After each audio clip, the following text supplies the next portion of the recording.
friends, and welcome to Life of Love.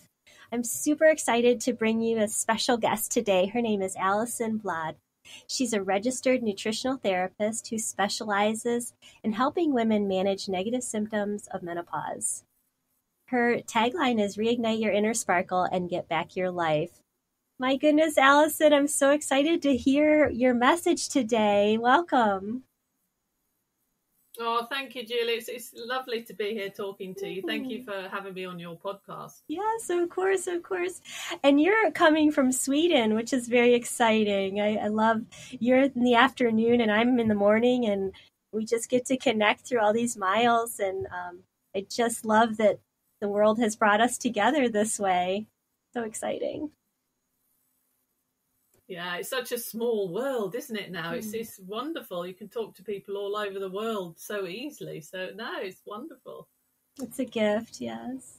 So, Alison, share how, everyone's interested in eating well and feeling great, but how did you specialize in helping people through peri-menopause and menopause symptoms? And tell the listeners a little bit about your road to getting to where you are today in your practice. Yeah, thank you, Julie. My journey really started when I was a teenager. Well, maybe actually a bit younger, because I was privileged to have a mother that was a professional chef. So, I was in the kitchen with her as soon as I could walk, really. So my love of food started from a very, very young age. And then progressing into my teenage years, I developed teenage acne. And, it's a tough time, isn't it, being a teenager, let alone having skin problems. And it really knocked my confidence. You don't want to go out. You're very conscious of how your skin looks. And that led me down a path of really, I didn't want to take medication. So I'd started looking into nutrition, lifestyle, and how I could really benefit my skin naturally.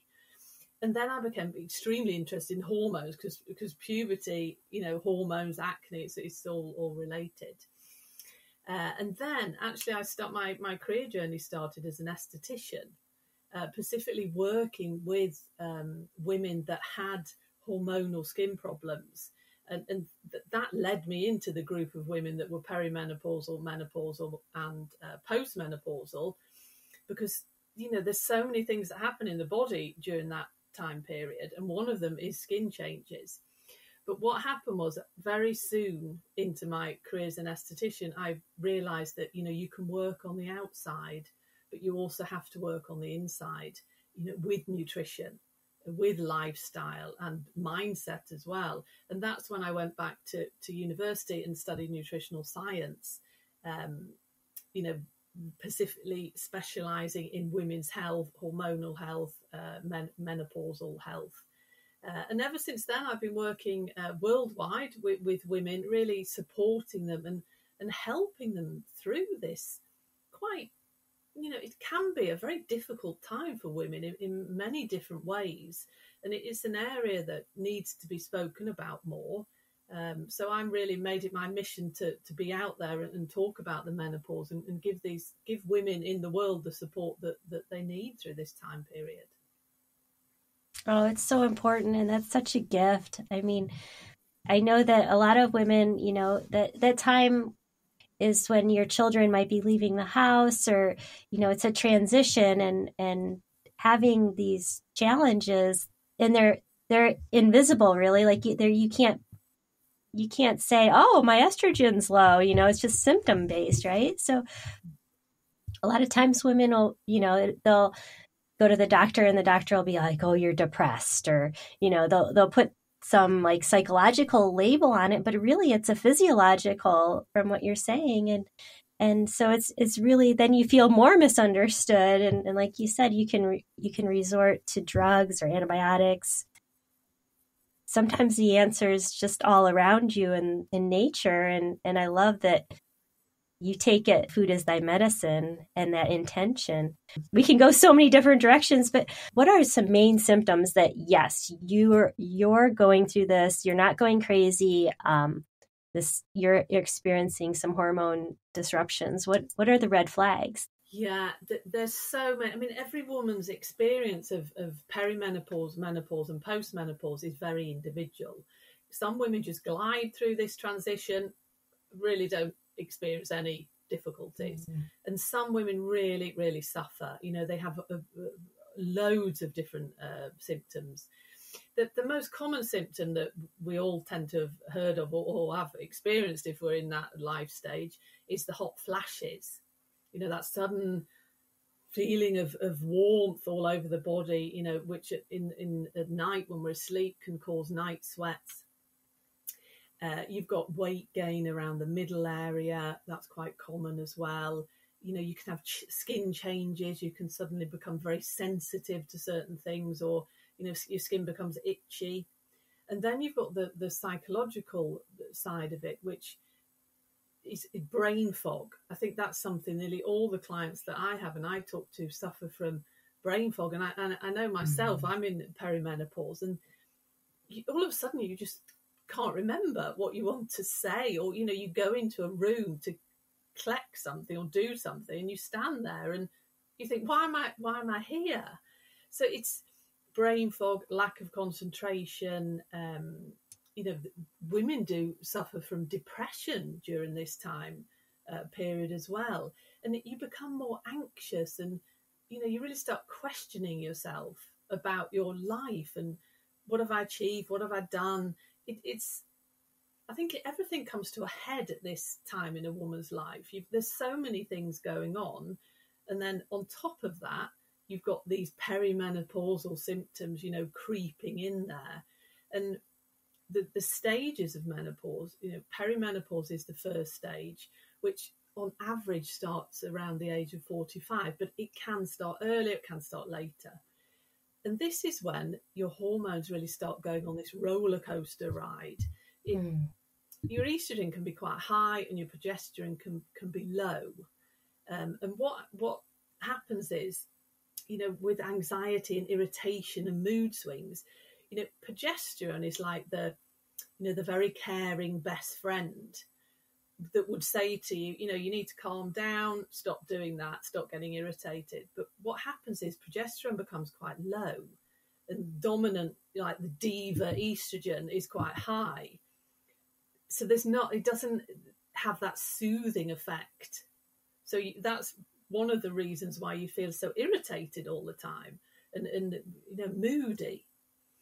And then perimenopause, what happens with perimenopause is you will go into menopause. And basically we use the term menopause, but all menopause is when you haven't menstruated for a year. So you're in perimenopause and you haven't had a period for a year, you are actually then in what we call menopause. So, I mean, if you look at it really, I mean, because all the time after menopause, you're in post-menopause. So, I mean, menopause really is just, if you want to say so, it's just like a day, really. You know, I haven't had a period for a year, I'm now in menopause, and then the day after, you're in post-menopause. So I think that the terminology around menopause, you know, we have to think of what stage the woman is in, because, you know, there's different experiences. Menopause is when you don't menstruate anymore. You know, you haven't had a period. Your estrogen and progesterone levels will be quite low. And then when you go into postmenopause, you're not fertile anymore. And there's other different health issues that really come into play then because of the lack of these very important female hormones. I mean, estrogen, it's like what we call a mother hormone. And it is so important for so many bodily systems. We have estrogen receptors all over the body. You know, so it's not surprising when that hormone starts to fluctuate or decline. It affects so many different systems, including the brain, hence the, you know, brain fog, lack of concentration. You know, it really is a key hormone for many different functions, such as, you know, it promotes insulin function, glucose homeostasis, you know, energy balance. Some fatigue is another big symptom of this transition. So it's just so crucial, estrogen and progesterone as well, those two hormones. And, we can't forget testosterone as well. Those three hormones are really, really key for our overall health. I love how you personalize that progesterone's your calm friend and estrogen's your diva. What would you say testosterone would show up as the personality? Yeah, testosterone. I mean, that's responsible for like your muscle, your strength, and also your cognitive health, brain health. That's kind of testosterone fits in there in the middle, really. That's probably like the balancer. It keeps you it keeps your diva and your calm friend. It's like the middleman. Okay, it's the middle child. Testosterone's the middle child. We got the young child, the tornado. We got the older child, the type A. We got the middle child, testosterone. Yeah. Oh my god, I love that perspective. That it's like it's a process. Like it's not like one day you're it's like 366 day you're in menopause, right? There's 365 days, and on that sixth you're there, but you've had a road. And I think it's a very compassionate way to look at that time in your life, is that this is a process, and it's not just like a book that closes. And so many things with our life, we just have to come with compassion for ourselves and what our body's going through. So tell me, when you're working with a client, do you get their blood tested? How do you know, or you just go by symptoms? Like, how do you know if somebody needs like more of one hormone, or do you recommend supplements, or do you get them all through nutrition and food? I'm really curious, because I know there's different ways people go after this, and it's important to know the options. Yeah, great question. I'm not a doctor, so I don't prescribe hormone replacement therapy, but I work on the nutritional side, the mindset, and the lifestyle elements in that. But as far as your question about testing, it's if we look at perimenopause, your hormones are all over the place. So it's very, if I was going to use testing with a client, you really have to think of what time of the month you want to do that test. It's like, what information do you want to gain? Because it's so fluctuating. I mean, if a woman presents with, the list of the classic menopausal symptoms, you maybe wouldn't need to do any testing, because it's obvious that she's in perimenopause. So I think testing, I have to have a reason to test a client, because testing can be very expensive, and then you think, why am I doing this? I'm doing this because I want this information. But yeah, absolutely, that is something that I do use on specific clients. And then you can think the menopause and post-menopause, when estrogen levels have become very low.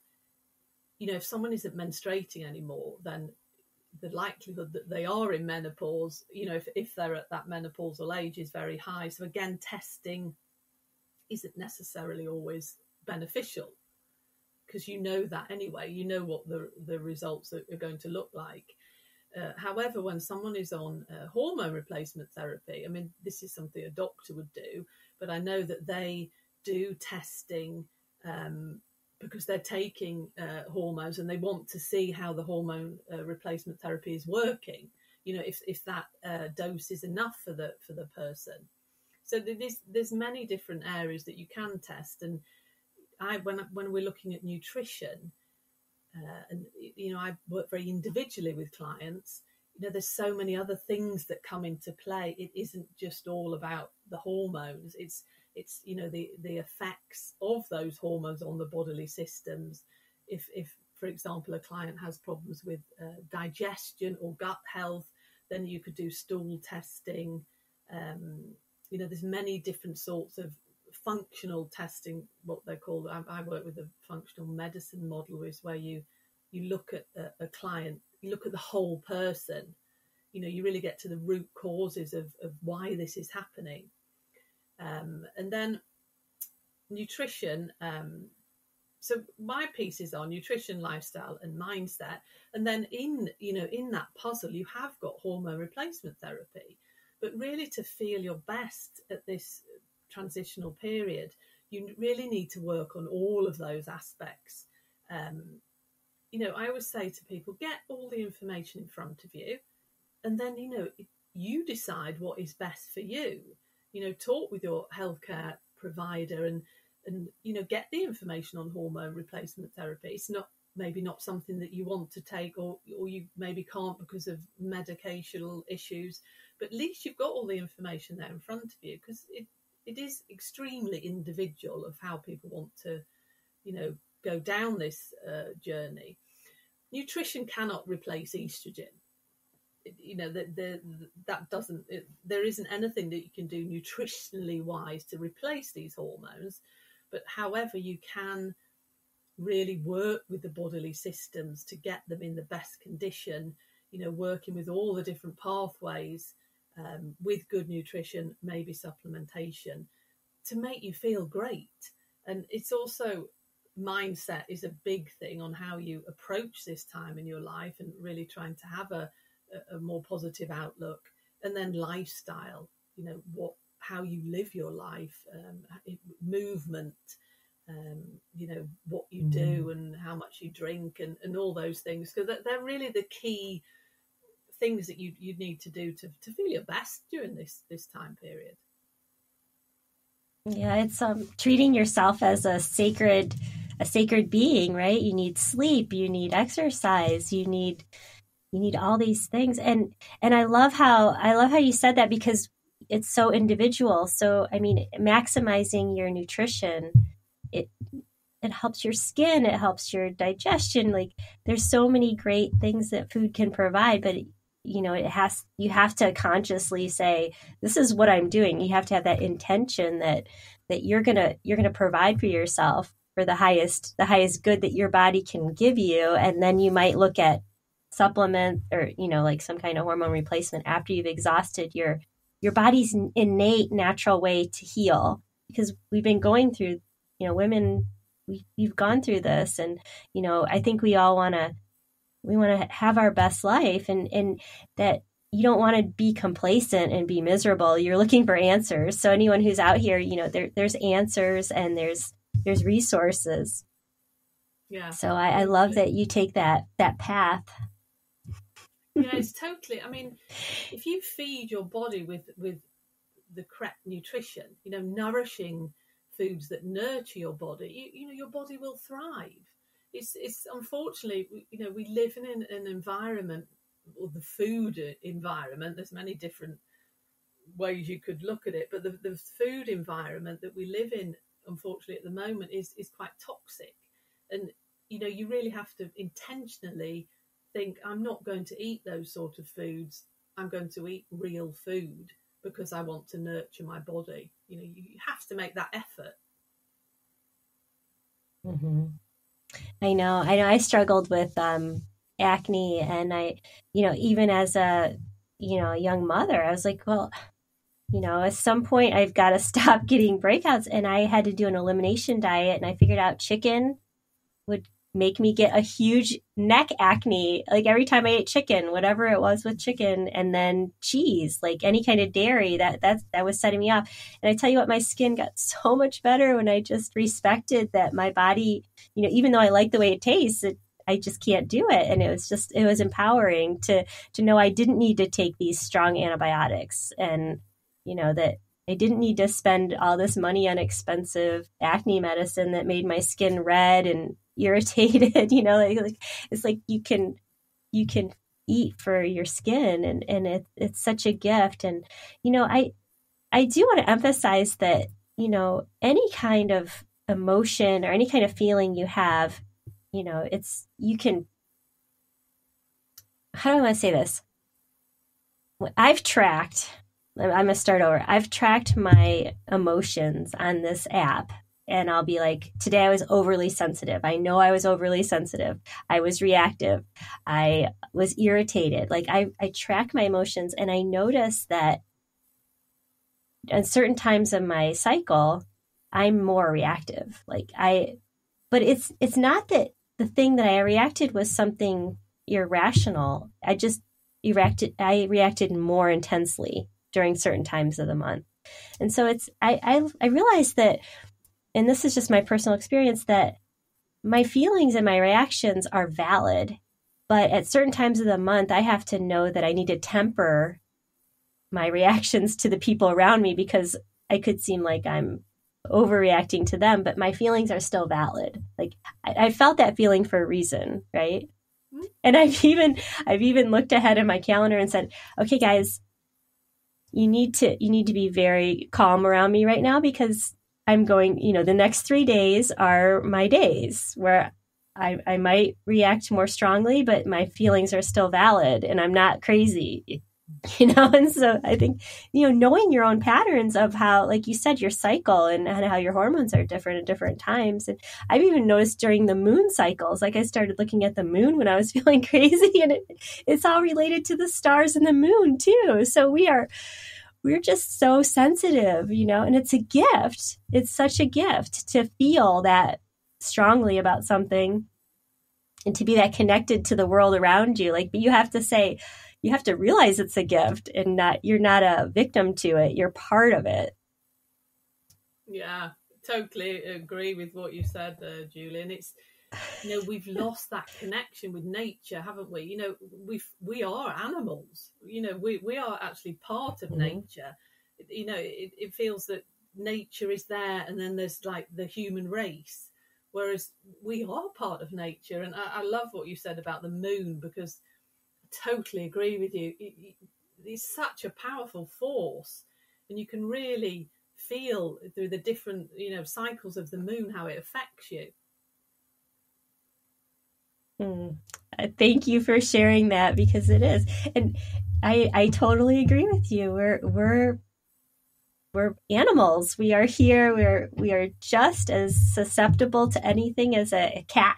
Like maybe some days, I guess that's why some people are relating as animals lately. They've been, the furries. I think people are like saying they identify as a cat or a dog, and maybe it's people getting back to their animal roots. And we always have extreme and middle, and so I have such compassion for everything that people are going through, because right now we're getting solar flashes. There's so much happening around us, and we're all integrating it different ways. So, I'm sending out compassion to everybody who's going through. And if, menopause is pre-menopause, all the things we're going through are just, it's part of our human existence and our experience. And I love that you have a resource for everybody. So can you go over like the 5 steps that you've seen have been really great for helping people? And then I want to make sure that you mention your website so that people can go. And I'll also put it in the show notes also. Oh, thank you, Julie. Yeah, I work individually with clients, and I have my signature program, which is it's a 5-step program using the principal fundamental tools that I've learned with working with clients for so many years on how to navigate this menopausal journey. So the 5 steps, I mean, how I work as well, is very tailored to your individual needs. But the first one is nourish and nurture and hydrate. Don't forget water. We never drink enough. So really looking at food, looking at what you're eating, and really nourishing and nurturing the body, specifically for that time period in your life, because there are certain things that you need to think about more when you come into this age group. For example, bone health is one of them. And then we remove, rebalance and reset. So we eliminate anything that isn't doing you or is stopping you from reaching your health goals. And that isn't necessarily just food. It could be lifestyle. It could be habits. So really, thinking about what we're going to remove and what we're going to replace that with. And then the third step is we do a stress audit, because stress, I mean, you could do a whole podcast about stress. Stress is chronic stress in today's society is so detrimental for our health. And a menopausal woman does not need stress. It creates a cascade of stress hormones. It makes your symptoms worse. The weight gain, etc. Stress is very detrimental. So really working with my clients to manage their stress in a realistic way. And then the fourth one is mindset, positive mindset, embracing this time with a positive mindset, and really setting some goals that you can aim for with your mindset. And then the fifth one is lifestyle. You're doing a lifestyle audit as well, and really looking at how you live your life, and is this beneficial for you, and is there any changes that we can do there. So I mean, that's how I work, and the main part of my work is as well as support, because it's very easy to give people advice and work with them, but it's hard to change habits, and it's hard to implement new things in your life. So I'm kind of there by your side, holding your hand the whole way to really help you implement these changes in your life. Oh, and it's so exciting, because if you can look at those 5 areas of your life and spend time with them, and like really pay attention to that and work on those, think about the next half of your life, how awesome it can be. I mean, that's just setting, it's like a platform, a launch pad for just a magical, sensual, joyful existence. Basically it's the second half of your life, right? So to me, it's like you have 2 doors. You can just push through and just keep going how you're going, or you can pick a door where you're looking at resource and you're taking, like when you had teenage acne, you took that and you made it a strength to help other people. It's like life gives you lemons, make lemonade. So you're having these struggles, you're having this experience, and you can choose this doorway where you're going to figure it out, and you have the resources and the knowledge and the experience of all the women that came before us, right? And all that you've been divinely inspired to share, because this is your program to me is so comprehensive and just so, it's a loving, supportive, it's not just, oh, we gotta fix you. You're like, no, you need to find a new way to exist, because you deserve better. It's very caring and very understanding, and it has to be realistic, because we're all very busy, and we all don't have time in our lives to change. We say we don't have time in our lives to change things or add in new habits or lifestyle, but it's finding a way to swap things. So okay, well, don't stop doing that, do this instead, so it doesn't take any more time.